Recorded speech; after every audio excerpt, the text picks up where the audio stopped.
Pode ir. Amigos de Ideal Espírita, encarnados e desencarnados, boa noite. Eu, com relação à voz, sou o contrário, eu tenho que me esforçar para ela baixar. Então, se em algum momento parecer que eu estiver gritando, alguém pode fazer assim com a mão, que eu tento dar uma regulada aqui, né? E é muito gratificante estarmos aqui hoje, reunidos nesta noite maravilhosa, onde nós saímos de nossas casas, do sofá quentinho, de uma coberta, abandonamos a TV. Parece que é, mas não é fácil sair desse comodismo. E nós estamos aqui, juntos, para poder nos alimentar espiritualmente, para podermos adquirir conhecimento, para podermos aprender uns com os outros. E pedir ao Mestre Jesus para nos fazer lembrar de todo o aprendizado que adquirimos aqui quando saímos da casa espírita. Porque aqui a gente vem para aprender. E ao sair daqui, a gente se esforça para colocar em prática o aprendizado. Nós vamos tentar falar um pouco sobre a misericórdia divina. E durante busca de material para os estudos, eu me deparei com um dos causos que a gente sempre escuta do Chico. E era um caos onde ele estava conversando com Divaldo sobre o amor, sobre reencarnação. E Chico disse para Divaldo que, Divaldo, nós só reencarnamos pela misericórdia de Deus, porque pelo amor a gente não merecia. Para a gente ter uma noção do que é misericórdia. A misericórdia está acima do amor. É algo um pouco longe da nossa compreensão. A gente vai falar alguma coisa, vamos conversar. Se surgir alguma dúvida, vocês podem perguntar. O Roberto está aí para responder mesmo. Vocês podem ficar tranquilos. Então, a gente tem dificuldade, porque até hoje nós ainda não aprendemos, por exemplo, o que é o amor. Nós não aprendemos. Nós não aprendemos a amar. A gente ainda não sabe. Mas isso não é por falta de vontade ou de interesse. É devido à nossa pequenez. Às vezes alguém pode dizer assim, não, Reinaldo, eu sei o que é amar, eu amo. Ah, beleza, mas você ama quem? Meu filho. Mas quem? Minha mãe, meu marido, minha esposa. Ou seja, é um amor de posse. É o que nós hoje conhecemos, é o que nós damos conta de praticar hoje. É um amor de posse, não um amor fraternal. Não amar ao outro como a nós mesmos. Ainda nós estamos no momento de aprender, de escutar, para lá na frente conseguimos praticar o amor. É uma tarefa lenta, mas algumas coisas nós já damos conta de fazer. Coisinha simples e básica do nosso dia a dia, hoje nós já conseguimos fazer. A gente já consegue dar um bom dia, a gente já consegue dar um sorriso, a gente já pode se esforçar para voltar a tomar uma bênção aos pais, aos avós, a gente já pode se esforçar para ter um tempo a mais do nosso dia para escutar os mais velhos, a gente já pode se esforçar para sermos boas referências para os nossos filhos, para os nossos pequenos. Coisas simples do nosso cotidiano, que não são tão simples, que são importantes. Às vezes algumas pessoas têm o costume de quando um cobrador bate na porta, fala assim, vai lá e avisa que o papai não está. A gente ali já está ensinando os nossos filhos a correr dos problemas, a contar uma mentira. Então nós devemos estar atentos a estes pequenos detalhes. Por quê? Porque são os detalhes pequenos que nós damos conta. E é isso que vai contar no nosso período reencarnatório. Porque Deus, Jesus, não vai cobrar de nós o que nós não damos conta. Vai cobrar apenas o que damos conta de fazer. Misericórdia é algo que Jesus nos pede. Durante o Sermão do Monte, quando ele diz, bem-aventurado os misericordiosos, porque eles... Oi? Não, esse não é o que vai herdar, não. Porque ele receberá misericórdia. Ou seja, se eu for misericordioso, eu receberei misericórdia. Ou seja, se eu for atencioso, eu receberei atenção. Reinaldo, mas como assim?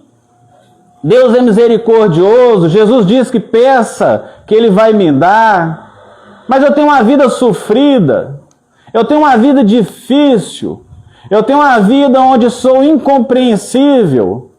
Peço, peço, peço e nada recebo. Recebo tudo o contrário. Meu vizinho nada faz, nada se esforça, nem na casa espírita ele vai. E tudo que ele toca parece que vira ouro. Onde está a misericórdia divina? Só que aí vem os bons espíritos com essa doutrina maravilhosa, nos ensinar que a misericórdia divina não está em Deus atender os nossos caprichos. Não está em Deus dar a nós facilidades. A misericórdia divina está em Deus nos dar ferramentas necessárias para quitarmos débitos escabrosos que nós acumulamos durante vidas passadas de espíritos imortais que somos. Então nós não vamos receber nada do que pedimos, porque muito do que pedimos não é para o nosso próprio benefício. E se Deus nos conceder, vai ser para nós uma derrota. Então a misericórdia divina está em Deus nos conceder oportunidades de trabalho. Porque quando a gente fala em resgatar débitos, dá um medo, né? Não sei vocês não, eu tenho. Dá um medo, né? Resgatar, pagar, quitar. Mas a misericórdia de Deus está aí. Porque não é necessária a dor desde que o amor... Pode falar, gente. Se vocês não falar e o Espírito começar a falar, eu quero ver vocês ficar aqui. Não é necessária a dor desde que o amor chegue primeiro. Se o amor chegar primeiro em meu coração, se o amor sair do meu coração através das minhas mãos, através da prática do trabalho, não vai ser necessária a dor. Então a misericórdia divina está em oportunidades de melhorar através do trabalho, através do bom ânimo, através da coragem. Porque todas as dificuldades que chegará até nós vamos dar conta de superá-las. Nada chegue até nós sem que tenhamos condições de superar. Porque a misericórdia de Deus é tão grande que quando a gente fala em débitos, quando a gente fala em quitação, é lógico que a gente se preocupa, né? A gente não sabe o que aprontou, mas não foi coisa muito boa, não. Mas só de nós estarmos aqui, nós já estamos melhorando e já estamos nos encaixando na misericórdia de Deus. Olha que bacana. Porque essa 1 hora que nós ficarmos aqui é 1 hora a menos de erros que possamos vir a cometer lá fora. É 1 hora de aprendizado, é 1 hora junto, trocando vibrações. Mas Deus, na sua misericórdia, o que Ele faz? Deus, quando a gente comete um delito, Ele não cobra de imediato. Primeiro, Deus aguarda a gente fortalecer.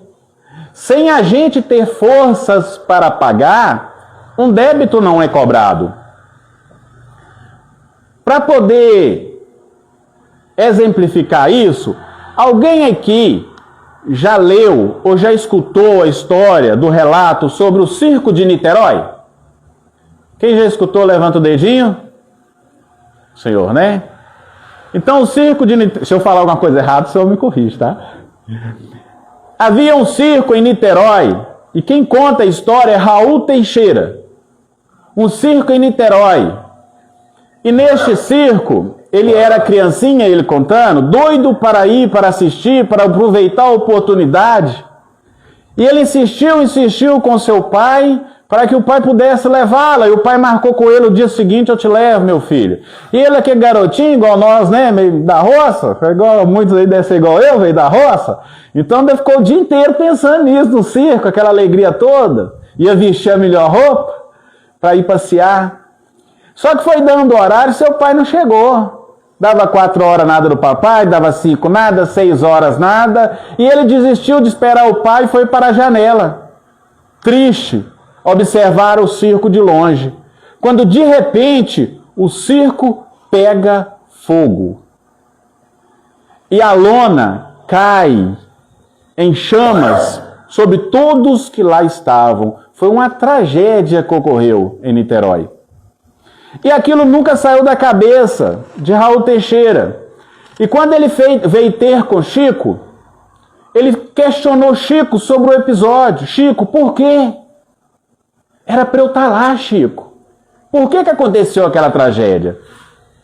E aí Chico conta que todos aqueles envolvidos, e quem tinha colocado fogo foi um ex-funcionário, viu, gente? Que ele não estava de acordo com a sua demissão, esperou o circo lotar de gente e pôs fogo. E é aquelas lonas de plástico grossa. Então, o sofrimento com certeza foi doloroso. E aí Chico conta que todos aqueles que estavam envolvidos ali, naquele acidente, vamos dizer assim, eram espíritos envolvidos há mais de 2000 anos atrás, nos períodos onde os cristãos eram queimados, onde os cristãos eram transformados em tochas humanas, eram jogados nos circos. Mas o que inculcou Raul Teixeira foi o seguinte: Chico, já se passaram mais de 2000 anos. Por que agora? Porque depois de 2000 anos, e aí Chico fala: Raul, Deus só cobra da gente quando a gente tem forças para pagar. Só agora eles puderam quitar este débito. Então, nós não devemos viver a nossa existência preocupados com o que temos que pagar, porque nós só vamos pagar quando tivermos força. Se não tivermos, não vai ser cobrado da gente. E é interessante que o Evangelho, segundo o Espiritismo, fala o seguinte: de 100% que nós devemos, só 1/100 é cobrado. Olha que bacana! Deus, na sua infinita misericórdia, vai esperar Reinaldo ter força para pagar. E na hora que chegar o momento de pagar, vai ser cobrado só 1/100 do débito. Por isso que a gente tem que viver uma vida mais flexível, uma vida mais amorosa, uma vida mais fraterna. Porque hoje, nós que aqui estamos, apesar de ainda sermos pedintes eternos do Mestre Jesus, ora pedimos sabedoria, ora pedimos cura para as nossas deficiências físicas, ora pedimos para os nossos companheiros, ainda somos eternos pedintes. Porém, nós já estamos em condição de doar. Hoje nós já estamos em condição de doar. Por quê? Porque nós já conhecemos o Evangelho. Nós já não somos a mesma pessoa. E Jesus, ele conta com cada um de nós que aqui está, para auxiliá-lo lá fora. E quando a gente fala que Jesus, ele confia em nós para auxiliá-lo lá fora, que ele conta conosco, não é nas palavras, não. Porque falar é muito fácil. Tem um ditado que fala que até papagaio fala, né? Então falar é muito fácil. Ah, Reinaldo, mas você está aí na frente porque isso, não é não. É porque eu fui convidado já tem mais de meses, eu tive tempo para estudar. Qualquer um faz isso. Qualquer um vem aqui na frente e fala. O convite de Jesus para auxiliar lá fora é através do Que, gente? Do exemplo. É através do nosso exemplo. É através de nossa atitude. Às vezes a gente não consegue fazer grandes obras, mas já conseguimos ser educados dentro de um ônibus. Já conseguimos ceder o nosso lugar para um mais velho. Já conseguimos respeitar as pessoas que trabalham conosco. Já conseguimos entender que o outro pode não estar bem naquele dia, então eu tenho que respeitar o seu momento, porque é assim que eu gostaria que fizesse comigo. E por que que hoje a gente tem essa dificuldade? Porque nós temos dificuldade de ser misericordiosos. Por que que nós temos dificuldades em compreender o outro, em aceitar o outro?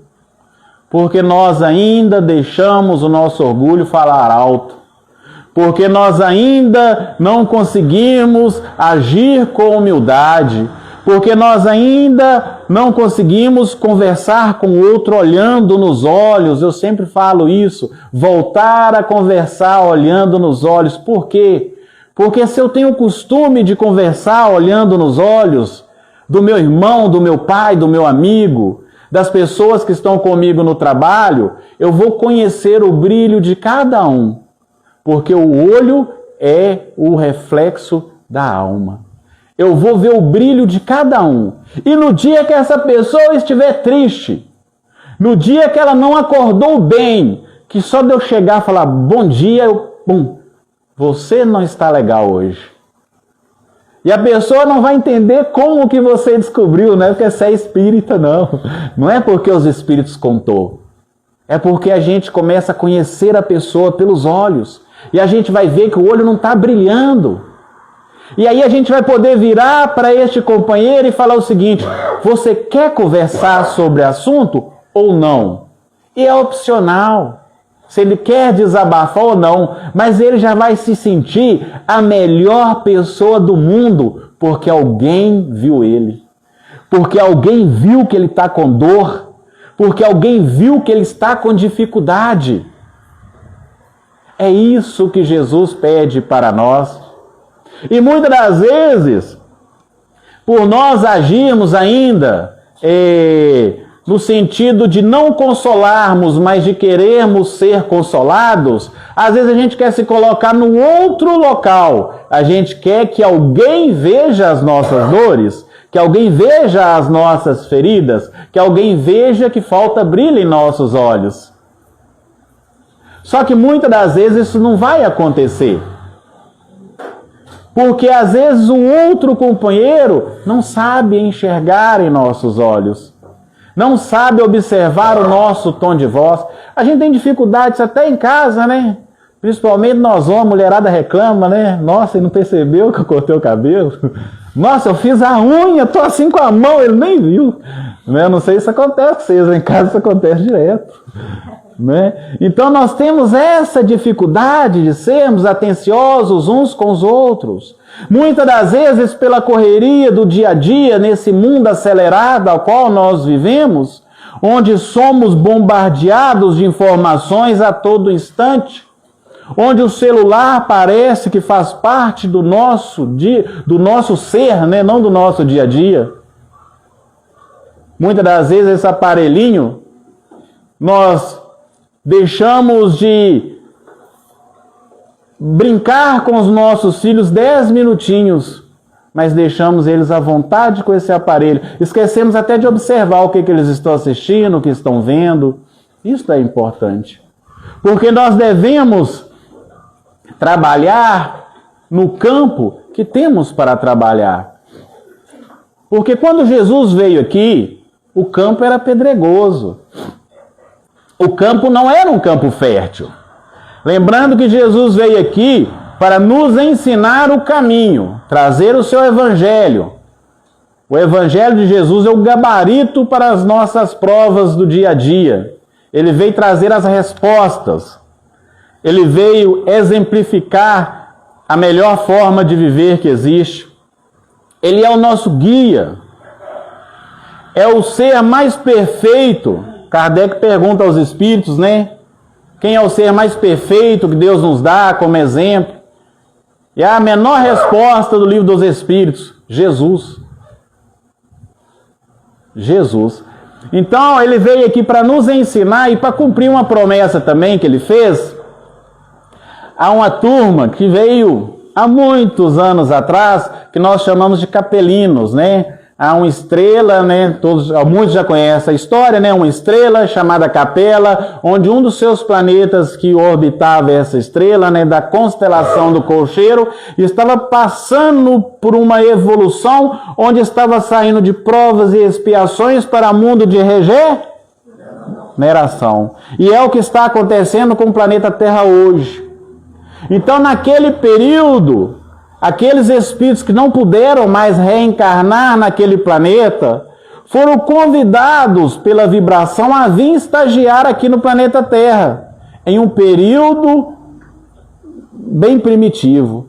Então, para esses espíritos foi algo muito difícil, como vai ser para aqueles que estão no planeta Terra e vão precisar estagiar em outro planeta, primitivo ainda, vai ser difícil. Imagina a tecnologia que nós estamos com ela hoje, gente.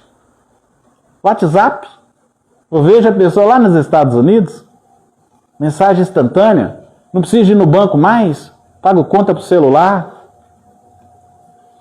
Sinto uma dor, tomo uma bezetacil, Buscopan na veia. Olha como é que a gente está bem evoluído. Imagina termos que reencarnar em um planeta primitivo. Então isso é doloroso. E foi doloroso para esses espíritos. Só que Jesus reuniu com eles e falou: olha, no porvir eu irei. Podem ir, que depois eu vou.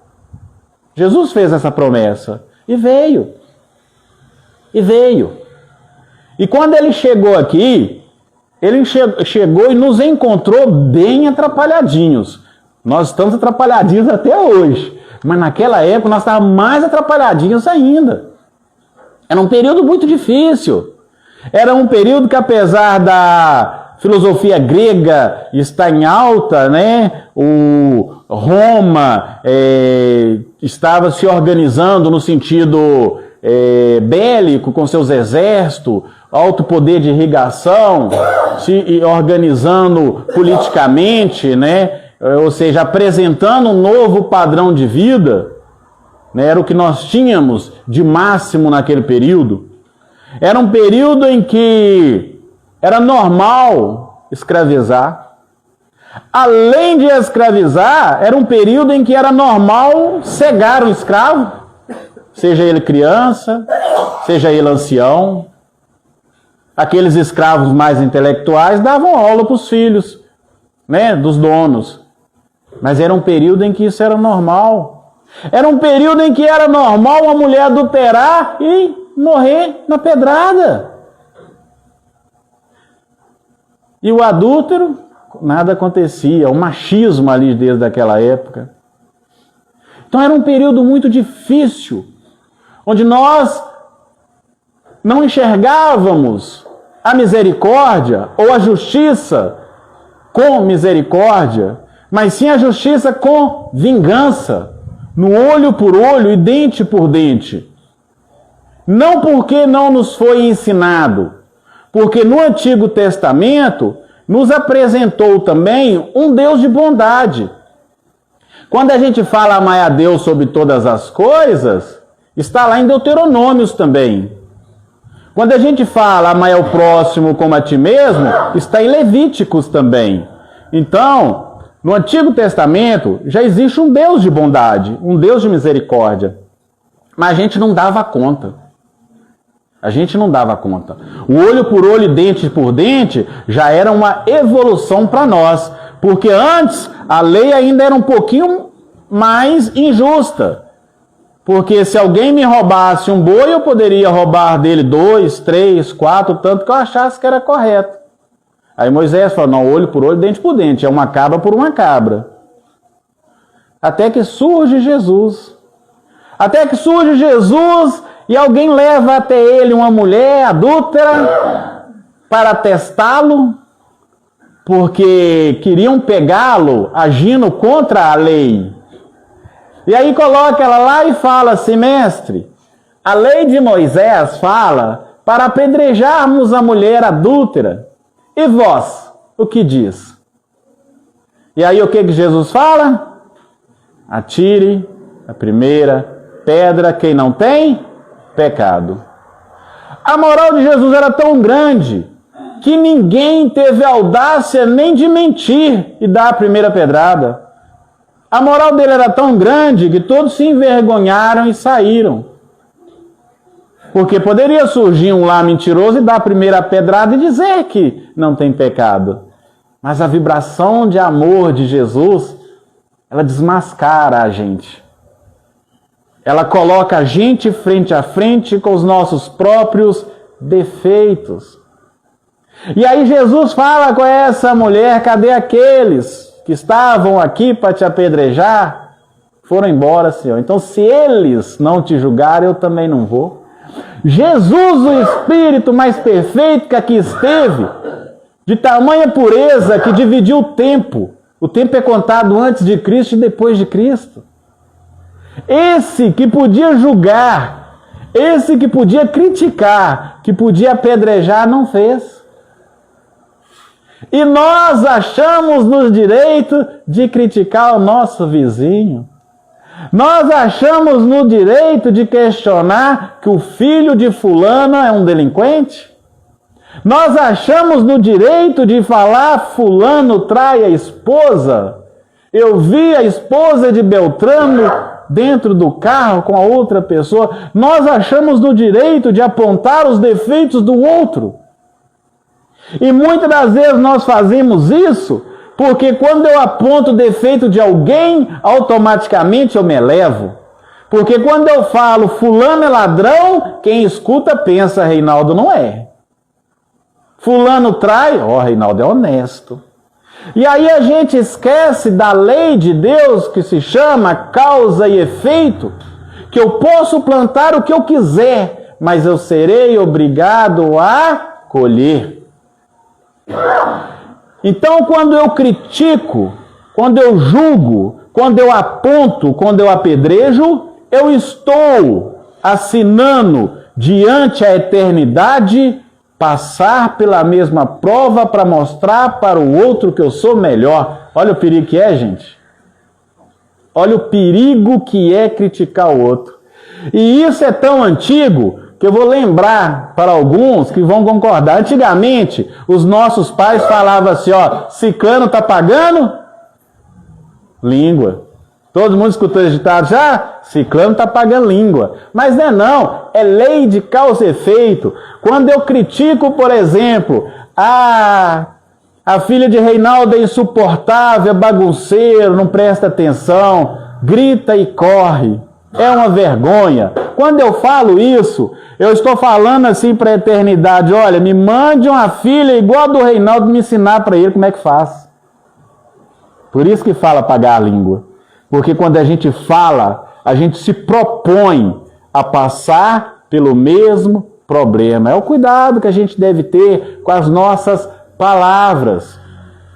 E lembrando que nós estamos tão atrasadinhos que eu estou aqui falando de palavras. De palavras. Mas a proposta do Evangelho é o pensamento. Quando Jesus fala assim conosco: não adultereis, mas se desejar a mulher do próximo em pensamento, já cometestes adultério em vossos corações. Olha o quanto que nós estamos atrasadinhos, que o Mestre há mais de 2000 anos pediu para a gente tomar conta do nosso pensamento, e nós ainda não conseguimos tomar conta da língua. Olha como é que nós estamos atrasadinhos. E como diz minha amiga Marilda, a gente tem que tomar cuidado com o que fala, que palavra não tem rabo. Depois que você fala, você não puxa de volta. Você já falou, você já machucou, você já feriu, você já se propôs a passar pela situação. Então nós devemos olhar para o outro com misericórdia, com piedade. Entender que se o outro passa por dificuldades, eu devo colocar a minha barba de molho, porque amanhã pode ser eu.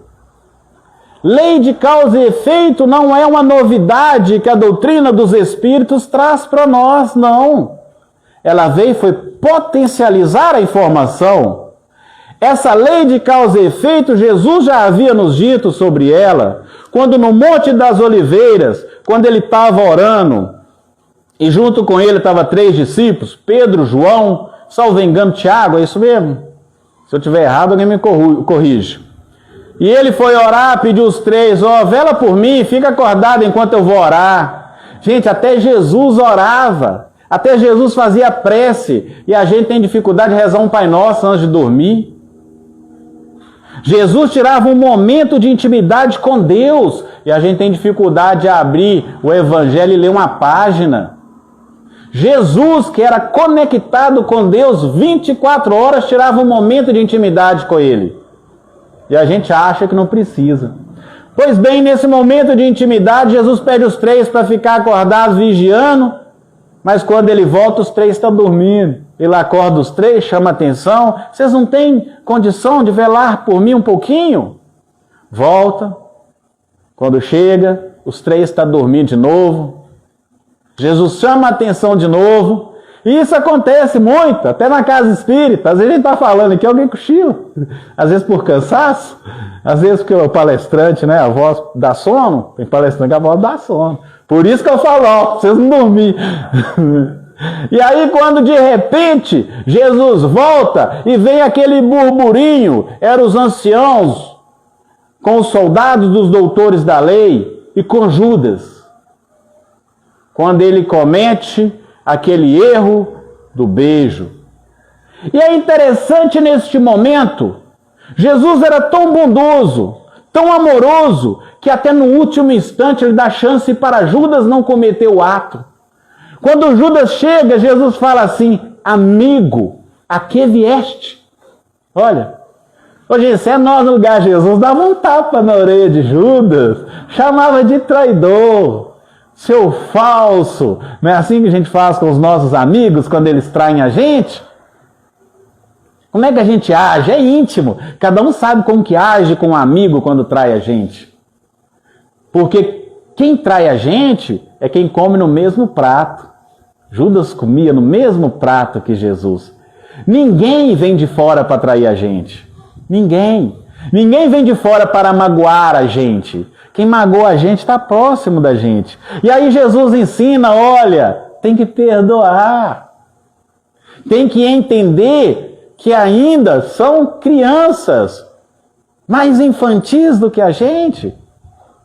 E aí Jesus fala, amigo, a que vieste, mesmo assim, Judas, né, dormindo, sem compreender o Evangelho, porque Judas, ele cometeu aquilo por falta de compreensão, não por falta de amor, porque Judas amava Jesus. Não tem como andar com o espírito daquele sem amar ele, é impossível. A vibração é grande demais.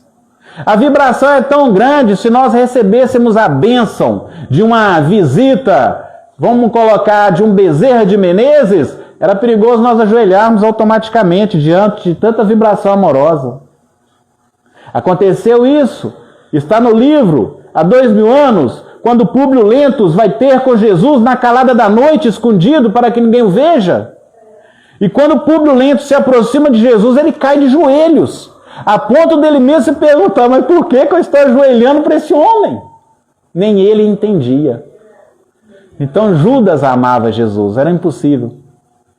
Mas Judas dá o beijo. E aí os soldados mandam em Jesus. Quando o soldado pega Jesus, o que Pedro faz? Corta a orelha do soldado Malco. E aí Jesus imediatamente fala com Pedro. Embainha tua espada, Pedro.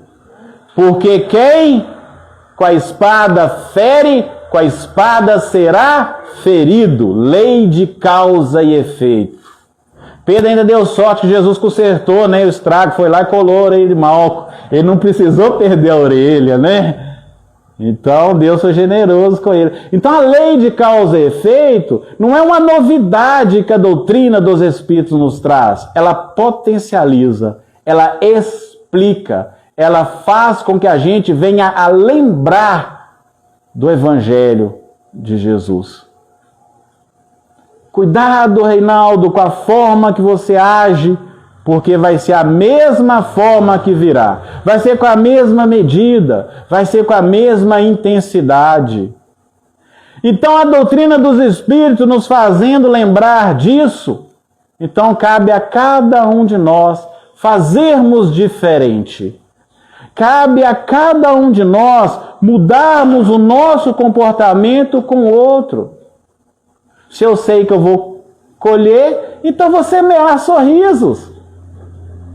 Então eu vou semear alegria, eu vou semear bom ânimo, eu vou semear coragem, eu vou semear sonhos, vou impulsionar os sonhos, que às vezes a gente tem mania de tirar até o sonho do outro. Às vezes alguém conta pra gente um sonho dele, isso não vai dar certo, não. Desiste. Desiste disso aí, isso é loucura. É Deus me usando para falar com você, para você não fazer. Será que é Deus usando para falar? Inveja nossa, queria fazer o mesmo, né? É mais fácil a gente virar e falar, não. Se você vê que vai dar certo, se você tem perspectiva, se você já fez os cálculos direitinho, se a margem de erro é mínima, que vai dar certo, eu vou estar torcendo por você. É a gente alimentar os sonhos das pessoas. Porque hoje nós colhemos às vezes dificuldades, hoje às vezes nós colhemos tristezas, angústias, mas nós podemos fazer esta colheita com novo plantio ao mesmo tempo, alterar.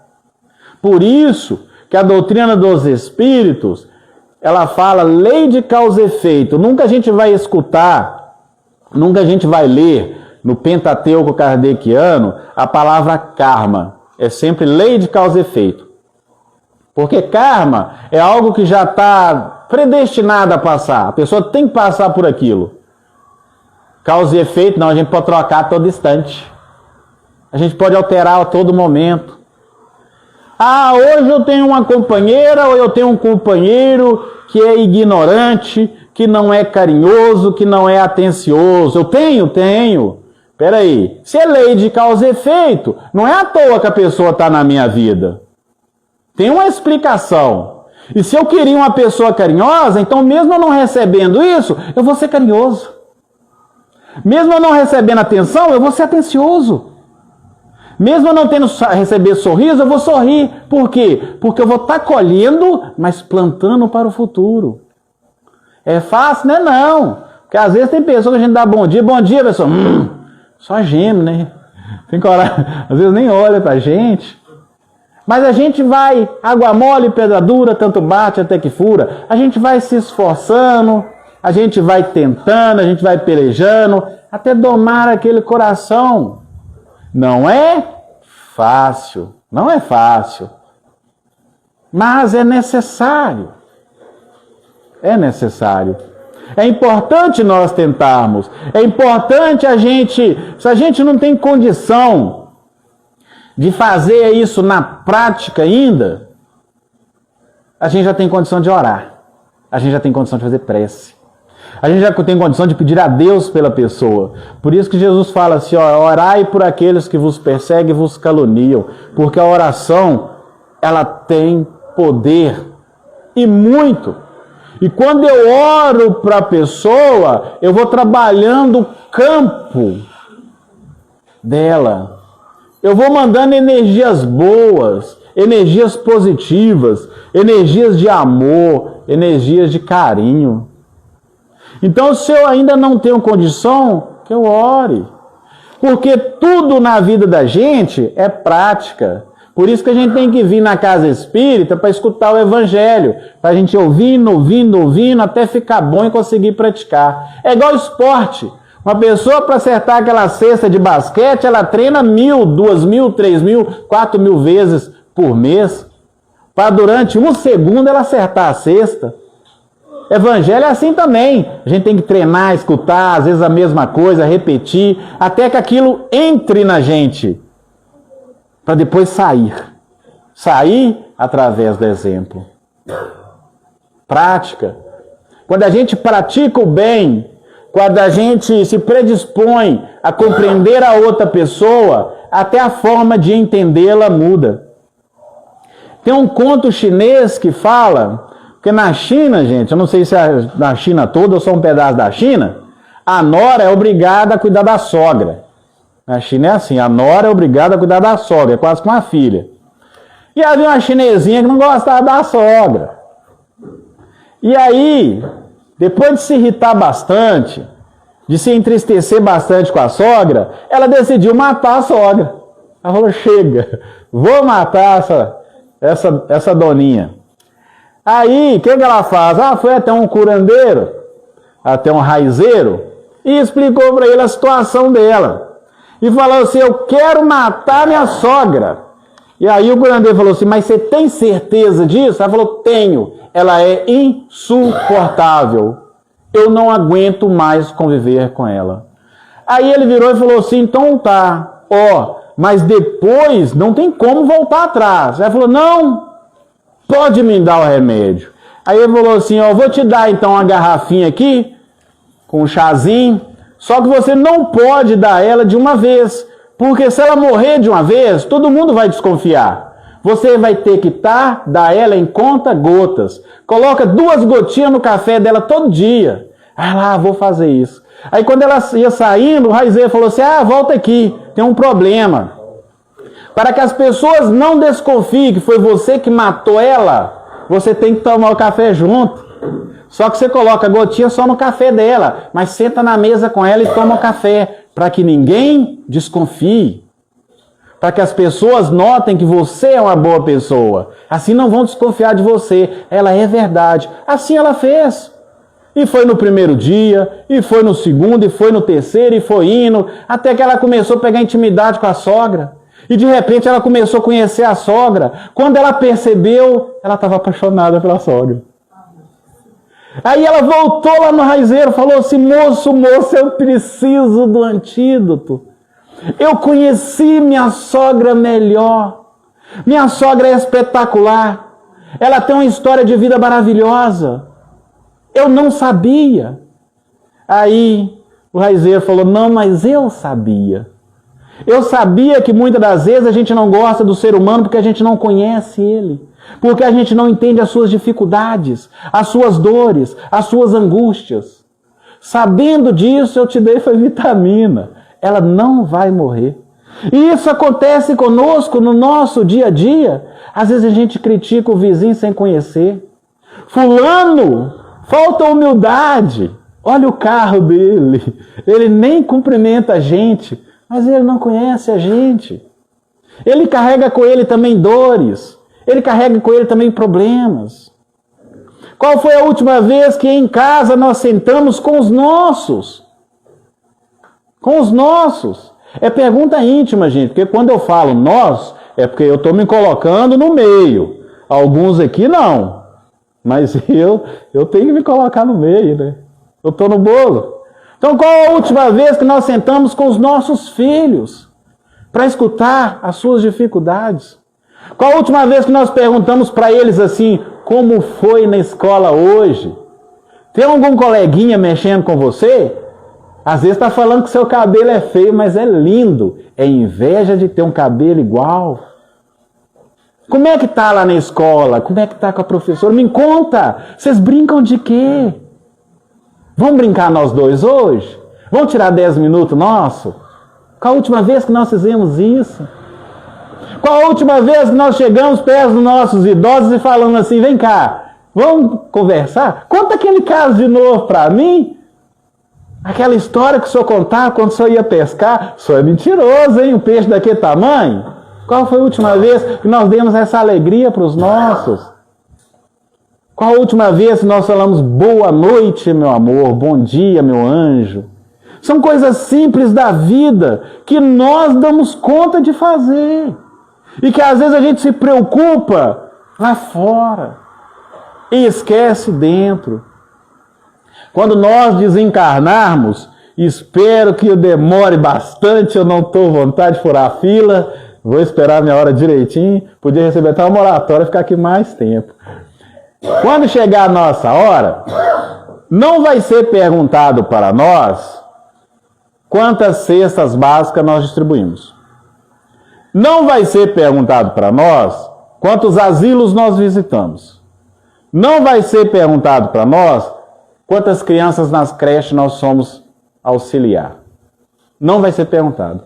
O que vai ser perguntado para nós é: Reinaldo, o que você fez com a filha que eu coloquei na sua mão? Ela errou? Errou. Mas foi devido ao uso do seu livre-arbítrio ou foi por um erro seu? Reinaldo, honrai vosso pai e vossa mãe. O que você fez com seus pais quando chegaram a certa idade? O que aconteceu com eles? Você os abandonou ou eles quiseram ficar ali sem a sua presença? É isso que vai ser cobrado. O que a gente faz dos nossos? Ah, mas por que, Reinaldo? Eu não posso fazer os outros trabalhos, não? Isso a gente precisa fazer, sim. Nas nossas horas vagas, auxiliar o outro. Auxiliar o outro. Mas o que vai ser cobrado mesmo da gente é ali. É o nosso cadinho. É dentro dos nossos lares. O que estamos fazendo uns com os outros. É isso. Porque se o meu filho errar, porque ele usou mal o livre-arbítrio, é responsabilidade dele. Mas ele errar porque eu ensinei, é responsabilidade minha. E aí eu preciso voltar para consertar. Eu preciso voltar para endireitá-lo novamente, trazê-lo para Jesus. E nós, sabendo disso, nós vamos fazer isso. Reinaldo, mas agora não tem jeito. Eu fui um péssimo filho. Meus pais já desencarnaram. Fui um péssimo pai. Meus filhos já me abandonaram. E agora, o que será de mim? O que será de nós é que Jesus nunca vê o homem ou a mulher que nós somos aqui, mas vê lá na frente. O arrependimento já é o primeiro passo. A partir do momento que eu me arrependi de tudo esse mal feito, do abandono, dos desgostos, eu já dei o meu primeiro passo. A partir de agora, Deus vai me dar oportunidades para eu consertar essa trajetória. Eu não preciso ficar deprimido. Eu não preciso, não é necessário isso. É necessário o quê? Ter fé em Deus e certeza de que Ele vai me dar oportunidades de me reorganizar. Como? Só Deus sabe. Porque a gente tem que entender que nós devemos assumir responsabilidades, mas não aquela parte do por minha culpa, por minha tão grande culpa, e se sentir culpado e se enclausurar e cair numa cama em depressão. Isso não vai resolver. Nem a espiritualidade vai me tirar de lá se eu quiser.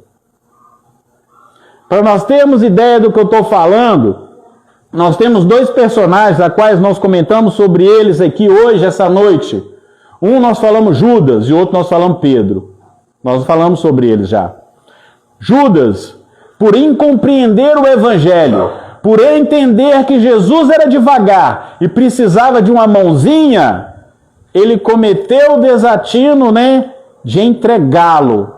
Judas não entregou pelas 3 moedas. Judas não vendeu Jesus por 3 moedas. Ele queria impulsionar Jesus. Ele acreditava que quando Jesus fosse preso, o povo ia se rebelar. E ia ocorrer, a revolução. Só que não foi isso que ocorreu. E aí Judas, o que aconteceu? Ele entrou numa culpa tão grande, que ele se suicidou. Não precisava de Judas suicidar. Judas era tão importante, e é tão importante. Judas hoje está longe, viu? Ele já fez a caminhada dele, está longe da gente. Judas era tão importante que quando Jesus desencarnou, a primeira coisa que ele foi fazer é buscar Judas. A primeira coisa que Jesus foi fazer foi buscar Judas. Judas suicidou porque ele se deprimiu. Ele se sentiu culpado. E nós temos Pedro, que traiu Jesus. Pedro negou Jesus 3 vezes. E Jesus ainda alertou ele ainda na última ceia. Quando Jesus contou que ia ser preso, e tudo que ia ocorrer com ele, Pedro falou assim com Jesus, como se fosse o linguajar de hoje. Pedro falou assim, que é isso, Jesus? Tamo junto. O que der para você, deu para mim. Vai acontecer nada disso não, que eu não vou deixar não. Hein? Somos parceiros, eu e você. Os dois eram os melhores amigos, gente. Jesus morou 3 anos na casa de Pedro. Comia com Pedro, saía com Pedro, andava com Pedro. Os dois eram parceirão. E Jesus ainda falou assim, Pedro, ainda essa noite você vai me trair 3 vezes. Eu? Antes do galo cantar. Jamais. Quando Jesus contou isso para Pedro, não foi para julgar Pedro. Jesus quis dizer assim para Pedro, Pedro, você ainda é uma criança. Pedro, na hora que o bicho pegar, você vai sentir tanto medo. Você vai sentir tanto medo que você vai querer sair correndo. É isso que Jesus quis dizer para Pedro. Para a gente ter uma noção de como o medo realmente é grande, nós estamos aqui na casa espírita, concordam? Nós acreditamos nos espíritos, na reencarnação, tudo direitinho, não é isso? Mas se entrar um maluco aí com o revólver e perguntar quem é espírita aqui, a gente vira evangélico na hora. A gente vira a hora, irmãos, nós estamos pregando. Então, para a gente ter noção do que é o medo. E agora imagina Pedro diante do que viu. O pessoal correndo. E quando chegaram perto dele e falaram, aquele homem estava junto, ele falou, eu não. Veio um e falou, não, ele estava, eu não. Veio outro e falou, eu te vi, não, eu não, você está enganado. Aí o galo cantou. Quando o galo cantou, Pedro chorou. Igual criança. Igual criança. Mas Pedro chorou, ficou triste, ficou chateado, mas ele não caiu em depressão. Pedro chorou, viu que errou, mas ele... e se transformou na pedra angular do cristianismo, a rocha. Então é isso que Jesus espera de nós. Nós vamos errar? Vamos! Vai ser difícil conviver com outro? Vai! Vai ser fácil tolerar a sogra? Não! O cônjuge? Não! Mas é necessário. É importante para o crescimento individual de cada um de nós. Misericórdia. Se nós desejamos misericórdia de Deus, nós precisamos ser misericordiosos.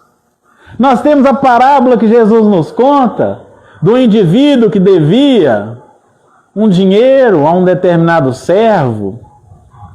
Do indivíduo, né? O servo que devia o dinheiro, né? E aí, quando o Senhor foi cobrar, o servo falou que não tinha dinheiro, ele falou, não, fica tranquilo, está encerrada a sua dívida. E aí esse, que ganhou esse perdão, ao sair lá na frente, encontrou um outro que devia ele. E o outro pediu a mesma coisa, tem misericórdia de mim, eu não tenho dinheiro, mas vou restituir você. E aí esse indivíduo encolerizado mandou que o prendesse até que pagasse o último centil. E é interessante que o que ele devia, segundo o Evangelho, era um valor quase que impagável. E o que o outro devia era como se fosse R$100. Só que alguém viu a atitude dele e contou para o Senhor. E o Senhor foi lá e buscou ele, falou, peraí, eu te perdoei, por que você não perdoou o outro? Eu fui misericordioso com você, por que você não foi com o outro? Me explica. Agora imagina nós sendo perguntados sobre isso. Imagine nós sendo questionados. Reinaldo, eu fui misericordioso com você. Eu te dei uma existência onde você pudesse trabalhar, onde você pudesse ser melhor. Por que você não teve paciência com a turma? Por que foi tão difícil? Por que você não pôde ser benevolente? Me explica. E aí é individual. O que nós vamos falar numa hora dessa? Talvez chorar, enclausurar, se sentir culpado, pedir perdão, implorar por novas oportunidades. E essas novas oportunidades serão dadas se precisarmos, porque a misericórdia de Deus é incessante, ela não para, ela nunca acaba. O que nós estamos querendo dizer? Que já sabedores disso, vamos mudar hoje. para que quando chegarmos à nossa hora, a nossa consciência falar assim para nós: olha, erramos, mas fizemos o nosso melhor. Erramos, mas foi o que conseguimos fazer. Que o Mestre Jesus possa abençoar cada coração que aqui está. Que nós possamos voltar para os nossos lares melhores do que quando saímos. Jesus abençoe a todos. Uma ótima noite.